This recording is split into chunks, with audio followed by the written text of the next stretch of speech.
എൻ്റെ 1.5 മാസത്തെ ഹോസ്പിറ്റൽ അല്ലാത്ത കാരണങ്ങൾ എല്ലാത്തിനും ശേഷം ഞാൻ പതിയെ ഓഫീസിലേക്ക് എത്തി. ഓഫീസിൽ വന്നു കഴിഞ്ഞാൽ തീറ്റ മുക്കും ബിഗിലേ നല്ല നോന്തരം ഹിമാലയുടെ അടിപൊളി പ്ലം കേക്ക് ക്ലയൻറ്റ് കൊടുത്താണ് കേട്ടോ. എന്നാൽ പിന്നെ നമുക്കിത് മുറിച്ച് കഴിക്കാം. കൂട്ടത്തിൽ കാർന്നോർസ്ഥാനുള്ള എൻ്റെ അമ്മയുടെ അങ്കിള്, അതായത് എൻ്റെ തലതൊട്ടപ്പൻ, മൈ ഗോഡ് ഫാദർ തന്നെ ആ കർമ്മം നിർവഹിച്ചു.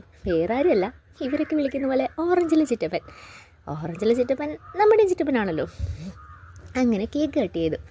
ഈ മെമ്മറി ഒരു ബ്യൂട്ടിഫുള്ളാണ് കേട്ടോ. കുറേ ദിവസത്തെ സങ്കടങ്ങളുടെയും പരിഭവങ്ങളുടെയും ഇടയിൽ എൻ്റെ ഗോഡ് ഫാദറിന് ഇങ്ങനെ കേക്ക് കട്ട് ചെയ്ത് ഷെയർ ചെയ്യാനും ആളുടെ കയ്യിൽ നിന്ന് റിസീവ് ചെയ്യാനും പറ്റിയ ഈ മൊമെൻറ്റ് എനിക്ക് ഭയങ്കര സ്പെഷ്യലാണ്. അതുകൊണ്ട് തന്നെ ഞാനത് സേവ് ചെയ്തു.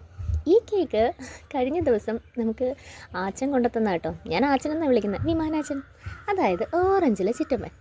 ആളിതൊക്കെ മറന്നുപോയി. ഞാനില്ലായിരുന്നുകൊണ്ട് തന്നെ ചേച്ചി എന്നെ അടുത്ത് കാണിച്ചു കേട്ടോ.